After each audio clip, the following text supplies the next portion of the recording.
What is it about Chicago? I've traveled all over the world, and Chicago still, by far, is one of the most beautiful cities. We're taking a ride around the old neighborhood and back in time with former First Lady Michelle Obama. We're on Jeffrey Boulevard. This was where the rich kids lived. And then you'll see we'll cross the tracks. Uh-oh. And we get into my neighborhood. Michelle LaVaughn Robinson grew up on the humble side of the railroad tracks in a diverse working-class part of Chicago. I, Barack Hussein Obama, do solemnly swear, preserve, protect, and defend the Constitution of the United States. The world would come to know her as Michelle Obama, America's First Lady. The regal woman with a common touch.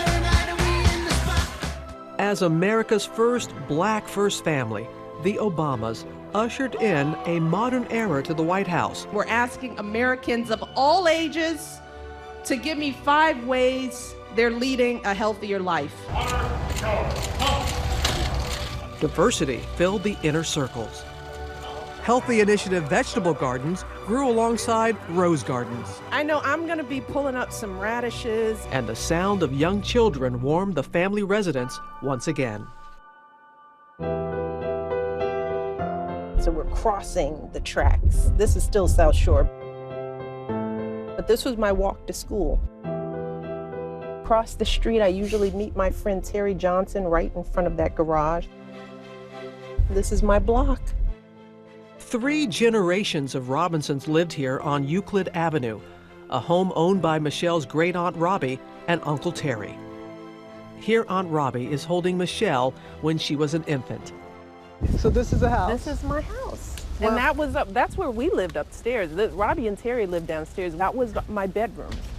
So you see the 4 windows, but I walk in there and I think, my God, how 4 people lived a full life in that little bitty space up there. Up until recently, this little apartment was sort of our inheritance. So anytime anybody hit on hard times, we just moved back up there, you know. Michelle told me she wouldn't run into anyone she knew, but she did. Oh my God. It's nice to meet you, Mr. Reed. Nice to meet you. It's good to see you. How's everything going here in the neighborhood? Going well. How's Miss Robinson? She's good. She's good. That's great. Yeah. That's great. I will tell her see that. her all the time. Yeah, I so. will tell her that we saw you. See, this is what you're talking about. It's a small town. Yeah. We sat down together in the current Obama home base just 5 miles north of where she grew up. It's the house the young family called home, leading up to their eventual move to Washington. First of all, hey everybody, welcome to my house. Michelle Obama's new book, Becoming, is a very personal look at her life, both inside and out of the White House. She says she hopes the candid book generates conversation. Here I am with a lot I want to say. Fraser Robinson, a water plant employee, and his wife Marion, a stay-at-home mom, emphasize education and excellence for their 2 children. For young Michelle, navigating the bigger world outside her home sometimes felt like speaking a second language. There was one time that you write about that I think you were about 10 years old at the time, and your cousin said to you, "Why do you talk like a white girl?" How do you square who you are, where you come from, with where you want to go? Yeah. It was one of those kind of moments where it was like, you're not like us. And it was because of my speech. At this point, the viewers who are watching this, there are a lot of people nodding. Because when you grow up in the neighborhood, you know, you could get your butt kicked going to school if you looked too uppity or if you were studying too hard. So I had to grow up learning these 2 languages of how do I fit in with my family and my community and still excel. This wouldn't be the first time that my identity would be challenged, you know, where people couldn't figure out who I was with how I talked and who they thought I should be. Her mother, Marion Robinson, helped Michelle build a sense of self. Marion is known to many for her dedication to family, famously moving into the first modern White House mother-in-law suite, there to help her daughter navigate the demands of raising a private family in a very public house. My parents, from very early age, encouraged us to put our opinions on the table, to ask questions, to question the context of situations. They encouraged us to understand the context. They weren't there to prevent you from falling, but to pick you up when you did. You could speak your mind, but you had to be respectful, you know, and if you got out of hand, you got a look, you get a spanking. They weren't freewheeling parents. They were still black parents.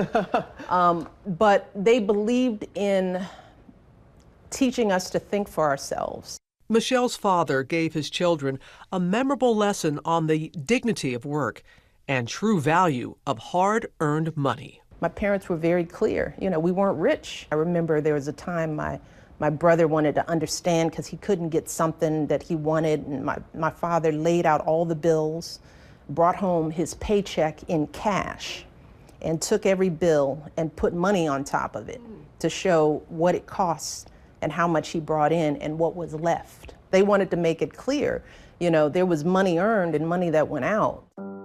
Always a star student, Michelle thrived in high school, Chicago's first magnet high school, Whitney Young. I was nervous about going. I wondered if I was good enough and could I make it in this highly competitive magnet school. You write about fooling around with your boyfriend. Oh, And which one? Well, we'll talk about high school boyfriend. Yeah, the high school boyfriend. And you even write about smoking pot. Now, you didn't go into great detail, but you could have left that out. So why'd you talk about that? That was what I did. That's part of the becoming story. Everybody had something that they had to work through, something that they were figuring out. Why would I hide that from the next generation?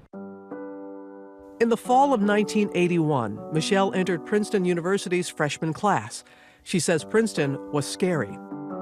Fellow students and mentors gave her the confidence to succeed, as she explained in this Instagram post, sharing a young photo of herself in front of Princeton's library. It was the first time I had been in a predominantly white situation. So I had to learn how to adjust in this new world of wealth and privilege and kids that I didn't realize had come from prep schools that had prepared them, and I didn't even know the language of that college. What was a syllabus? Never heard of it. You really blazed a path for others. We went back to Princeton. We spoke with grads, recent grads. You and people, did? Yeah, and people that are, and young women who are still in school at Princeton. And they spoke about the example that you set for them. I want you to hear it. This Robin. These are your... Oh my gosh. It's just incredible walking the paths to Princeton knowing that Michelle Obama was once here. Oh my gosh. Knowing that Michelle Obama came from like a working class family, like Michelle Obama's parents didn't like come here, and she still came, thrived, found her place, and had a productive experience at a school like this. It inspired me, and it's one of the reasons why I applied to this They're school. standing where I was. Oh, of course you did that. She's inspiring us today and the current students at Princeton, the people applying to Princeton, and just every little girl in America today. I don't think she even knows. Thank you just from the bottom of my heart. I can't thank you enough, and I hope to one day be able to convey that in person, but thank you. Oh my Have you ever seen her in person? No. Is she here? Oh, sorry. Why'd you do that? No, I did. We did feel bad at that point. She thought it was like one of those like the TV cameras, shows. and it's like she's gonna come out from here the... Here she is. How does that make you feel when you see these young women who said that because of you, they're there? Yeah, it's, yeah. So what'd you do that for, Robin? It feels, you know, I'm glad. I'm glad that proud? yeah, I am.